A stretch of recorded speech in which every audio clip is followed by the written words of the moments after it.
Guntur YCP ప్రకటించిన నవరత్నాలతో పాటు Guntur parliament పరిధిలో ప్రత్యేక ఎజెండాతో మేనిఫెస్టోను ప్రకటిస్తున్నామని స్పష్టం చేశారు. గుంటూరు పార్లమెంట్ వైసీపీ అభ్యర్థి మోదుగుల వేణుగోపాల్ రెడ్డి స్థానిక అభ్యర్థికి పట్టం కట్టేలా ప్రజల తీర్పు ఉండాలని ఆశాభావం వ్యక్తం చేశారు. గడిచిన 5 ఏళ్లలో గుంటూరు పార్లమెంట్ నియోజకవర్గంపై వివక్ష చూపారని, అభివృద్ధికి దూరం చేశారని మోదుగుల ఆగ్రహం వ్యక్తం చేశారు. సప్తవర్ణాలు లాంటి బలమైన అభ్యర్థులు వైసీపీకి ఉన్నారని, వారి అండతో గుంటూరు పార్లమెంట్ను కైవసం చేసుకుంటామని అంటున్న మోదుగులతో మా గుంటూరు ప్రతినిధి Krishna face to face. Guntur YCP MP అభ్యర్థి ప్రస్తుతం ప్రచారంలో చాలా ముందుకు దూసుకువెళ్తున్న పరిస్థితి. నిన్న తెనాలి ఇతర ప్రాంతాల్లో తిరిగినటువంటి ప్రచారం చేసినటువంటి మోదుగుల ఇవాళ ఏం చేయబోతున్నారు, ప్రచారంలో ఎటువంటి స్పందన వస్తుంది ప్రజల నుంచి అనేది తెలుసుకుందాం. సార్ చెప్పండి, గుంటూరు పార్లమెంట్ పరిధిలో ప్రచారం ఎలా సాగుతుంది, ప్రజల నుంచి స్పందన ఎలా ఉంది? రేపు సాయంత్రం వరకు నిన్న ఎండను సైతం లెక్క చేయకుండా ఇప్పుడు వైసీపీ శ్రేణులు ఒక ఎత్తు అయితే కామన్ మ్యాన్ ఈరోజు ఈ రాష్ట్రంలో మాకు అన్యాయం జరిగినటువంటి భావన, జగన్మోహన్ రెడ్డి గారిని గెలిపించుకుంటే వచ్చేటువంటి ఒక అండ కోసం 10 నాళ్ళ నుంచి ఎదురు చూస్తున్నాం. ఇంకా 10 రోజులు ప్రభుత్వం ఏర్పాటు చేసేటువంటి బ్యాలెట్ మన దగ్గరికి వస్తుంది. ఆ బ్యాలెట్లో కంపల్సరీగా ఫ్యాన్ గుర్తుకు వేసుకొని ఈరోజు జగన్మోహన్ రెడ్డి గారిని సీఎం చేయాలనేటువంటి కసి ఈరోజు సామాన్య ప్రజానీకం, ఎవరైతే ఏదో నాయకులు కాదు అంటుంది, మహిళలు, ముస్లిమ్స్ అందరూ చాలా తెనాలి కాన్స్టిట్యున్సీలో అన్నాబత్తుని శివకుమార్ గారు బాగా ఇంతమటుకు 4.5 సంవత్సరాల నుంచి ప్రజలకి ఓటమి చెందినా కూడా ఆత్మస్థైర్యం కోల్పోకుండా కష్టపడి పనిచేస్తున్నటువంటి నైజం, ఆయన ఆశీర్వదిస్తున్నటువంటి అనేక సెక్టర్ పీపుల్ చూస్తుంటే డెఫినెట్గా తెనాలి వర్గం అనేది ఆలపాటి రాజేంద్ర ప్రసాద్ గారికి చెక్ పెడుతున్నారు. డెఫినెట్గా నారాయణ మనోహర్ గారి ప్రభావం కూడా పెద్దగా నాకు కనపట్టలేదు. అందరూ దాదాపు కాపు సామాజిక వర్గం కూడా ఈరోజు తెలుగుదేశం పార్టీ కంటే కూడా ఆయన చెప్పినటువంటి 10,000 కోట్ల స్థిరీకరణ ఫండ్ అనేటువంటిది మాకు ఒక కామధేనువులా కనపడుతుంది. డెఫినెట్గా మేము రాబోయేటువంటి రోజుల్లో కాపు సామాజిక వర్గంతో పాటు బడుగు బలహీన వర్గాలు మిగతా వాళ్ళందరూ కూడా ఈరోజు ఆకర్షితులవుతున్నారు. డెఫినెట్గా నేను అనుకోవటం 120 పైన సీట్లు గెలవటం ఖాయం, 22-23 ఎంపీలు గెలవటం ఖాయం అనేది నాకు ప్రస్ఫుటంగా కనపడుతుంది.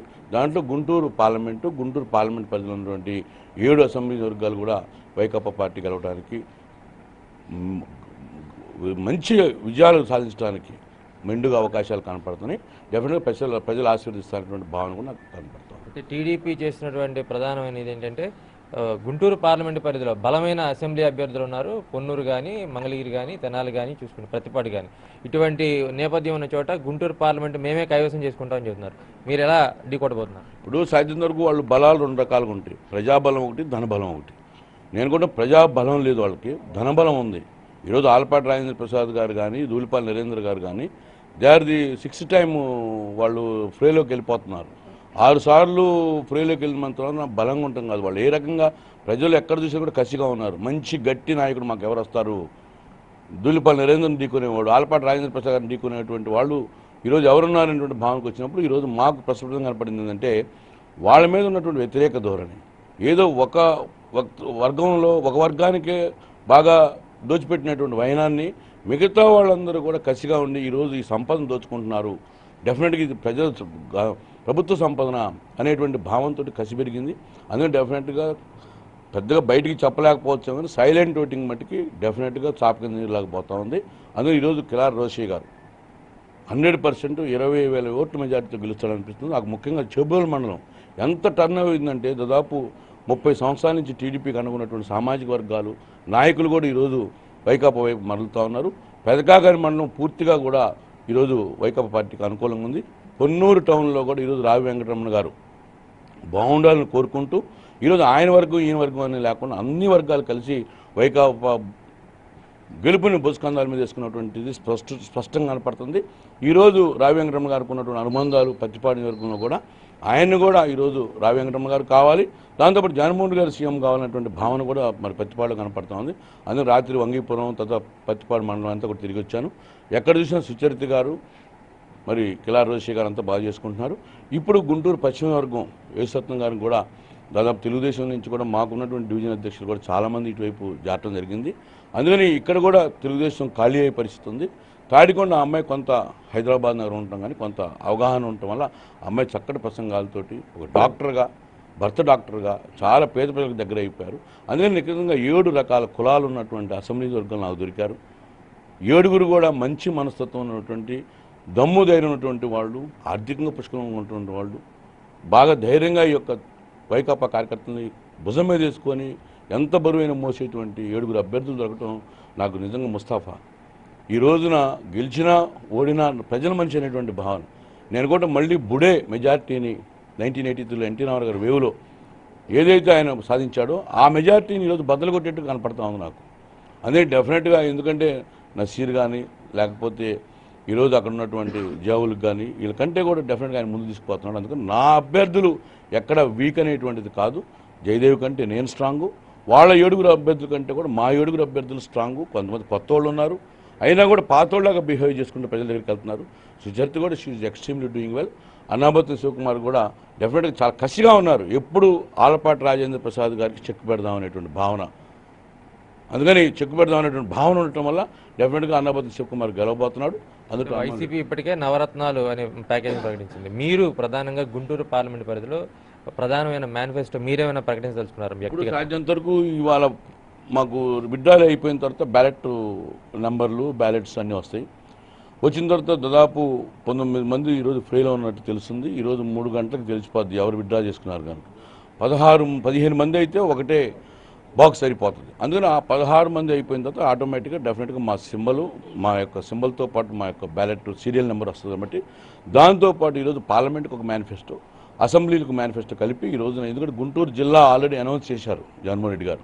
ఈ జిల్లాకు కావాల్సినటువంటి అనేక నల్లమడ ప్రాంతంలో ఉన్నటువంటి వాటర్ సప్లై కానీ, గుంటూరుకి మెట్రో రైలు కానీ, తర్వాత ఈ గుంటూరు నుంచి ప్యారలల్గా అమరావతికి మంచి వెడల్పాటి రోడ్డు కానీ, తర్వాత క్యాపిటల్కి కావాల్సినటువంటి అనేక ముందు మేనిఫెస్టో అన్ని రాశాను. ఇవాళ డెఫినెట్గా నేను అనుకుంటున్నాను రేపు గల్లాజేదేవ్ గారు ఇచ్చినటువంటి పత్రానికి ఆయన ఏం చేస్తున్నాడు, ఒక ఎంపీగా ఉండి ఈరోజు రాష్ట్ర ప్రభుత్వాలు కేంద్ర ప్రభుత్వం ఇచ్చి నేను సాధించుకున్నాను అన్నాడు. మరి నేను ఎమ్మెల్యే ఉన్నప్పుడు నేను కూడా సాధించుకున్నట్టేగా, అది నీ క్రెడిట్ ఏంది? ఈరోజు నేను ఎమ్మెల్యేగా ఉండి నేను ఇద్దరం కలిసి తీసుకొచ్చావు అనుకోవచ్చుగా, అదే నీ సొత్తా అంటే పార్టీ నీదా? నేను ఎమ్మెల్యే నుంచి బయటికి రాగానే అది నాకు ఎనిమి అవుతుందా? ఇద్దరం కలిసి సాధించానటువంటి భావన నీకు ఉండాలి. అంతేగాని ఈ రోజున నేను ఎమ్మెల్యేగా ఉండి నువ్వు ఎంపీగా ఉండి నేనే సాధించాను, వేణుగోపాల్ సాధించలేదంటే నాకేమర్థం అవుతుంది? నువ్వు ఫస్ట్ నుంచి ఈ పార్టీకి వ్యతిరేకమైనటువంటి ధోరణిలో ఉన్నావు. మరినప్పుడు ఫస్ట్లోనే సస్పెండ్ చేయొచ్చుగా. అదే డెఫినెట్గా నువ్వు నిన్న పెట్టినటువంటి రిలీజ్ చేసినటువంటి గుంటూరుకి ఏం చేసావు అనేటువంటిది డెఫినెట్గా తెలుగుదేశం పార్టీలో నువ్వు చేసావు నేను చేసావని కాదు, పూర్తిగా చేయలేదని భావన నాది. యూడీజీ పనులు అంటే వేగవంతం కాకుండా ఉండడానికి కూడా మీ మీదే ఆరోపణ చేస్తున్నారు. ఎమ్మెల్యే పట్టించుకోలేదు. క్లిప్పింగ్స్ ఉన్నాయి. ఎవరు ధర్నాలు చేశారు, ఎవరు కాళ్ళు ఎరగొట్టారు, ఎవరు ఇటాచీ డ్రైవర్లని కాళ్ళు ఎరగొట్టారు, ఎవరు హాస్పిటల్ పాలయ్యారు, వాడికి ఎముకలకి ఇరిగితే ఎంత ఖర్చు పెట్టారు, కాంట్రాక్టర్ దగ్గర ఎంత ఇప్పించారు, వాళ్ళు ఎవరు అనుచరులు అనేది నా దగ్గర మొత్తం స్టోరీ ఉందండి. నేను ఎప్పుడైనా కానీ యూజీడీని ఒకసారి వెళ్ళి పర్యవేక్షించడం, వాళ్ళకి కావాల్సిన చెప్పడం తప్పితే నా అనుచరులు కానీ మా యొక్క డివిజన్ ప్రెసిడెంట్లు కానీ తెలుగుదేశం పార్టీలో ఉన్నప్పుడు నేను ఎప్పుడు కూడా యూజీడీకి ఆటంకం చేయాలి. నాకు మంచి పనులు చేయడానికి దేవుడు సమయం లేదు, చెడు పనులు చేసే అవకాశం ఆడుందండి. అందుకే నేను ఈరోజు రమ్మంటున్నాను కదా, యూ విల్ సిట్ టుగెదర్. 3 ఎమ్మెల్యేలు దోహం చేశారని చెబుతాను, నీకు సిగ్గు శరం లేదు నీకు? You have to spell out like that. నేను యూజీడీ వర్క్లు ఆపుకోవటమా, నా గుంటూరు బాగుపడుతుంటే నేను ఆపటమా? అది నీ సంస్కృతి ఏమో కావచ్చు. నువ్వు అసలు గుంటూరు మార్కెట్ యార్డ్ వైస్ చైర్మన్కి 4 లెటర్ ఇచ్చావంటే, ఒక పోస్ట్కి 4 లెటర్ ఇచ్చావంటే తెలుగుదేశం పార్టీ కార్యకర్తలు కుటుంబం సామనే కదా. నీకు ఏ కులానికి ఇవ్వాలి, ఎంత నాయకుడు, వైస్ చైర్మన్ ఎవరిని పెట్టుకోవాలి, గుంటూరు మిర్చి యార్డ్లో ఏంటి అనేది నువ్వు ఎప్పుడైనా రివ్యూ చేసే పరిస్థితి ఉందా? Chillies board, do you raise the voice? Spices board నుంచి చిల్లీస్ బోర్డు పెట్టాలని డిమాండ్ చాలా రోజుల నుంచి ఉంది. ఆ డిమాండ్ ఎట్లా చేయాలనేది ప్రతిపాటికి ఒక సపరేట్ యాడ్ కావాలని అడుగుతున్నారు. ఇవన్నీ ఎప్పుడైనా డిస్కస్ చేసామా? ఇప్పుడు నువ్వు you have feel that is your own party. అలాగే ఈ రాష్ట్ర విభజనప్పుడు నీ తల్లి ఏ పార్టీలో ఉంది? ఏదో కాంగ్రెస్ పార్టీని ఇక్కడికి వచ్చారు. ఈరోజు మీరేందో ఈ రాష్ట్రం కోసం, ఈ దేశం కోసం ప్రాణాలు అర్పించినటువంటి కుటుంబంలాగా మాట్లాడి మేమేదో మా ఊరిని మేము దోచుకోవడం. నీ చిత్తూరు తిరుపతికి దేవుడు వెంకటేశ్వర స్వామిని బట్టి నీకు డబ్బులు వస్తున్నాయి. మా గుంటూరుకి దాదాపు అంత వనరులు లేవు. ఈ రోజున కేంద్ర ప్రభుత్వం వెంకయ్యనాయుడు గారు ఇచ్చినటువంటి డబ్బులు అయ్యి నువ్వేం సాధించలేక వచ్చిన తర్వాత తెలిసిద్దామో నీకు నేను అంటుంది. రాకముందు నువ్వు ఎఫర్ట్సే లేదు. నువ్వు కనుక ఒకటే చెప్తున్నా, ఆ 1000 కోట్లు గుంటూరు రాకముందు నువ్వు కనుక యూజీడీ గుంటూరు పట్టణానికి కనుక నువ్వు లెటర్ హెడ్ మీద కనుక రాసి చూపిస్తేటైతే డెఫినెట్గా విల్ సరెండర్ బిఫోర్ యూ. అదేదో కేంద్ర ప్రభుత్వం 2013-14 కన్సాలిడేట్ ఫండ్లో మిగిలిపోయినటువంటి డబ్బుల్ని ఈరోజు గుంటూరు తరలించమాట వాస్తవం. అది తప్పితే అది వచ్చిందో తెలుసు, కానీ నీ ఎఫర్ట్స్ వల్ల వచ్చిందంటే మటుకు నేను ఒప్పుకోను. అది నీ పాత్రంతో నే పాత్రంతో ఉంది. నేను ఎమ్మెల్యేగా నేను చాలా సాధించాను, కానీ సాధించిన దానికంటే కూడా దోచుకోవడం ఎక్కువ నేను డిఫర్ అయ్యాను. ఈరోజు 10 పైసలు వర్క్ చేశాం, 90 పైసలు చేయలేకపోయాం. ఎందుకంటే నీ సహకారం లేదు, అధికారుల సహకారం లేదు, ప్రజాప్రభుత్వం లేదు, గుంటూరు మున్సిపాలిటీలో ఎన్నికలు లేవు, ఒక అధికారి పరిపాలించాడు 8 లక్షల జనాభాని. అందుకని ఇవన్నీ కూడా ఏంటంటే నీ లోటుపాట్లు. అంతేగాని ప్రభుత్వం సాధించేవన్నీ కూడా నీ గణాలు అయితే డెఫినెట్గా అది కూడా నా గణమే.